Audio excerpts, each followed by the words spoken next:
ফিতরা আদায়ের সঠিক নিয়ম জানতে চাই। প্রবাসীদের ফিতরা আদায়ের বিধান কি? আমরা কি দেশের হিসাব করে ফিতরা আদায় করবো নাকি যেখানে থাকে ওই জায়গার হিসাবে দেওয়া লাগবে? আপনি যে জাকাতের টাকা কাউকে না বলে দেওয়া যায় হবে কিনা এবং ভাই বোনকে জাকাত দেওয়া যাবে কিনা? ফিতরা আদায়ের সঠিক সময় জানতে চাই। জাকাতের টাকা দিয়ে কি এতিমখানা এতিমদের ইফতার করানো যাবে? জাকাতের টাকা দিয়ে কোনো এতিম বিধবার ঘর করে দেওয়া যাবে কিনা? জুমার দিন মহিলারা কয়টা বাজে জোহরের নামাজ পড়তে পারবে? একজন নারী কতটুকু স্বর্ণ ব্যবহার করতে পারবেন আর কতটুকু হলে জাকাত দিতে হবে? ছোট বাচ্চা শুধুই বুকের দুধ খায়, রোজা রাখলে বাবুর আমাশয় হয়, করণীয় কি? রোজা রেখে মুখে গুল দিলে রোজা হবে কিনা? শ্বশুরের হাত পা টিপে দেওয়া পুত্রবধূর জন্য জায়েজ আছে কিনা? তারাবির 4 রাকাত পর পর প্রচলিত যে দোয়াটি পড়া হয় এ সম্পর্কে আপনি বলেছেন এটি হাদিসে নেই, অথচ একজন আলেম দাবি করেছেন এটি হাদিসে আছে। এ ব্যাপারে আপনি কি বলবেন? রোজা অবস্থায় কি রক্তদান করা যাবে? ছোট বাচ্চা থাকা 20 রাকাত তারাবি নামাজ পড়তে পারে, কষ্ট হয়, সেক্ষেত্রে নামাজ কমিয়ে পড়া যাবে কিনা? চলুন আমরা এবার আপনাদের প্রশ্নোত্তর আলোকিত ভবনে প্রবেশ করি। কাশফিয়া ইসলাম লিখেছেন, আমার মেয়ের বয়স 11 বছর 4 মাস। আমার মেয়ের রোজা কি ফরজ হয়েছে? মেয়ের প্রতি মাসে পিরিয়ড হয়। জি বোন, অবশ্যই আপনার মেয়ের রোজা ফরজ হয়েছে, তাকে রোজা রাখতে হবে। শারমিন আক্তার আপনি লিখেছেন, রোজা রাখা অবস্থায় কি মুখে স্নো পাউডার ব্যবহার করা যাবে? যাবে, কোনো অসুবিধা নেই, কারণ রোজার কোনো ক্ষতি হবে না। তবে আপনার ঠোঁট হয়ে এটার জন্য মুখে না যায় সেটা যেন আপনি চেষ্টা করবেন। জাকিয়া হোসেন আপনি লিখেছেন, একজন নারী কতটুকু স্বর্ণ ব্যবহার করতে পারবেন আর কতটুকু হলে জাকাত দিতে হবে? দেখুন, ব্যবহারের স্বর্ণে জাকাত দিতে হবে, এটাই অধিকতর শক্তিশালী মত। যদি অনেক ওলামা ইকরাম বলেছেন ব্যবহারের স্বর্ণে জাকাত দিতে হবে না। অতএব আপনি কতটুকু স্বর্ণ ব্যবহার করছেন এটি ইস্যু নয়, আপনি যতটুকু স্বর্ণ ব্যবহার করছেন এটা নেশাবে পড়ছে কিনা, নেশাবে পড়লে আপনাকে জাকাত দিতে হবে, সেটা কম হোক আর বেশি হোক, যদি নেশাবে হয় আপনাকে জাকাত দিতে হবে। শিমু খান আপনি লিখেছেন, জাকাতের টাকা দিয়ে কি এতিমখানা এতিমদের ইফতার করানো যাবে?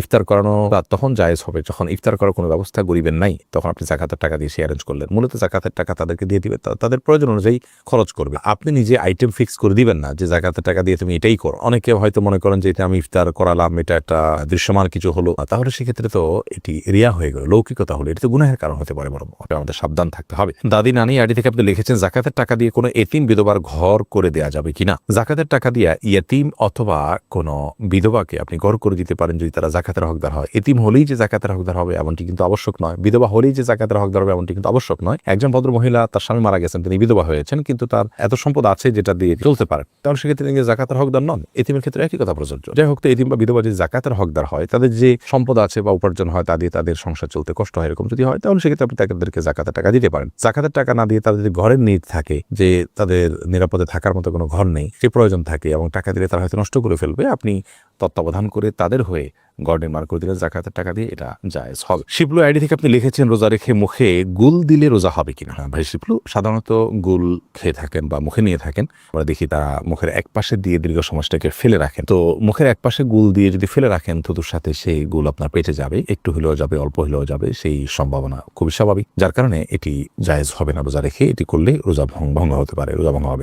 আপনি লিখেছেন, শ্বশুরের হাত পা টিপে দেওয়া পুত্রবধূর জন্য জায়েজ আছে কিনা? এটা করা উচিত নয়, কারণ হলো শ্বশুর তার হাত পা যদি পুত্রবধূ টিপেন, তাহলে সেক্ষেত্রে মানে কল্পনার জেনার দুয়ার উন্মুক্ত অন্তত হতে পারে, কমপক্ষে এতটুকু হওয়ার সম্ভাবনা আছে, যার কারণে গুনাহের দ্বার পর্যন্ত বন্ধ করতে হয়, এটাকে সাদ্দু জারায়া বলা হয়। তো যার কারণে এটা জায়েজ নয়। পুত্রবধূ শ্বশুর অন্য সেবা করবেন, তবে হ্যাঁ, শ্বশুর অনেক বৃদ্ধ, এত বৃদ্ধ যে এ ধরনের কোনো আশঙ্কা নাই, তাহলে সেক্ষেত্রে এটি করা যেতে পারে যদি একান্ত নিরুপায় থাকে, অন্য কেউ না থাকেন এবং এটা যদি খুব বেশি জরুরি হয়, অর্থাৎ অনেকগুলো শর্তের উপর ভিত্তি করে। এরপর প্রশ্ন, ছোট বাচ্চা শুধুই বুকের দুধ খায়, রোজা রাখলে বাবুর আমাশয় হয়, করণীয় কি? একটু কষ্ট করবেন, প্রয়োজনে দিনের বেলা ঘুম পাড়িয়ে রাখবেন, আপনি নিজেও ঘুমাবেন, রাতের বেলা একটু জেগে থাকবেন, অর্থাৎ অভ্যাস একটু পাল্টাবেন, তাতে তো রাতেও তো আপনি দীর্ঘ সময় না খাওয়া থাকেন, সেভাবে থাকবেন। এবং একটু কষ্ট হলে ডাক্তার দেখান, বিকল্প বের করেন, অর্থাৎ রোজাটা ফরজ বিধান, এই ফরজ বিধান আবশ্যক হওয়ার কারণে রোজা রেখে অন্যান্যগুলোকে কিভাবে ওভারকাম করা যায় সেই চেষ্টাটা আমাদের থাকতে হবে। আয়েশা সিদ্দিকা, ছোট বাচ্চা থাকা 20 রাকাত তারাবি নামাজ পড়তে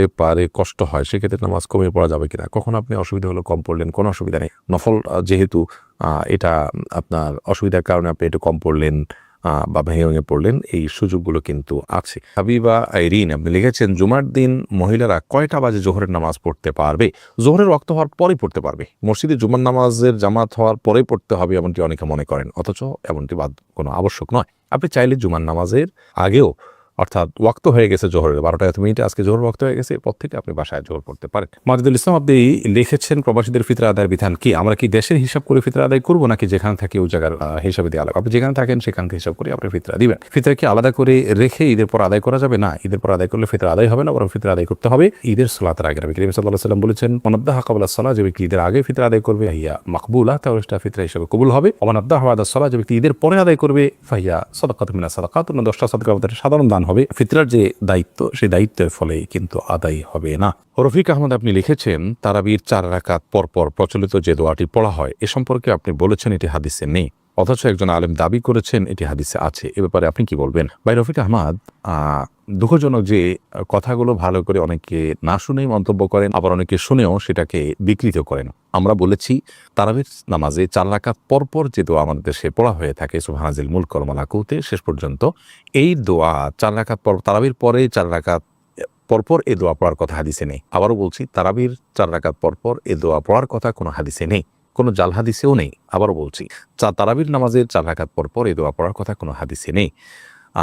এই দোয়ার বিভিন্নভাবে এসেছে রুকুর তাসবিহ হিসেবে, সুবহানাল মালাকুতি ওয়াল জাবারুতি।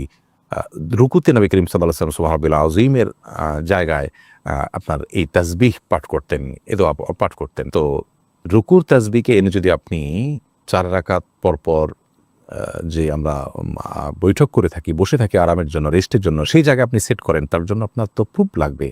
যেটা রুকুতে করতে বলা হয়েছে সেটা আপনি এখানে করছেন, তার ভিত্তিটা কি? সেখানে আমি বলেছি যে কোনো হাদিসের ভিত্তি নেই। তো সে মর্মে যদি কোনো হাদিস থাকে যে হ্যাঁ তারাবির পর 4 রাকাত পরপর এই দোয়া পড়ার কথা বলা হয়েছে, তাহলে সেটা উপস্থাপন করা যেতে পারে। এরকম কোনো হাদিস তো নেই। ফতোয়া শামিতে আছে, ফতোয়া শামিতে থাকার মানে তো হাদিস নয়। ফতোয়া শামি তো ফতোয়ার কিতাব। ফতোয়ার কিতাবে যদি কোনো কথা থাকে, কোনো আমলকে সুন্নাহ বলা হয় কথার কথা, কিন্তু হাদিসে তার কোনো প্রুফ না থাকে, তাহলে এটাকে আমরা সুন্নাহ বলতে পারি না।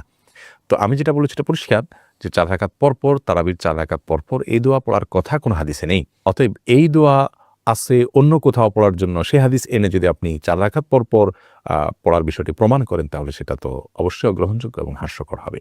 আশা করি বিষয়টি পরিষ্কার হয়েছে। করিম আপনি লিখেছেন, ফিতরা আদায়ের সঠিক নিয়ম জানতে চাই, সঠিক সময় জানতে চাই। ফিতরা আদায়ের সঠিক সময় হলো চাঁদ উঠেছে শাওয়াল মাসের, অর্থাৎ ঈদের চাঁদ উঠেছে তখন থেকে নিয়ে ঈদের নামাজের আগ পর্যন্ত, এই টাইমটার মধ্যে, রাতের মধ্যে, সকালের আগে আগে আপনি গরিবের কাছে পৌঁছাবেন। এটা হলো ফিতরা আদায়ের মূল টাইম। এই সময়ের মধ্যে এত অল্প সময়, শর্ট টাইমে ফিতরা আদায় করা যদি কঠিন হয় মনে হয়, তাহলে 2-1 দিন আগেও ফিতরা আদায় করাকে জায়েজ বলেছেন ফুকাহায়ে কেরাম। তবে কোন অবস্থাতেই ঈদের নামাজের পরে আদায় করলে সেটি জায়েজ হবে না, যেহেতু হাদিসে সুস্পষ্টভাবে ব্যাপারে বক্তব্য রয়েছেন। নবী সাল্লাল্লাহু আলাইহি ওয়াসাল্লাম বলেছেন, ফামান আদ্দাহা ক্বাবলাল সালাহ, যে ব্যক্তি ঈদের নামাজের আগে ফিতরা আদায় করলো, ফাহিয়া মকবুলাহ, তাহলে সেটি ফিতরা হিসেবে আল্লাহর কাছে গ্রহণযোগ্য হবে ইনশাআল্লাহ।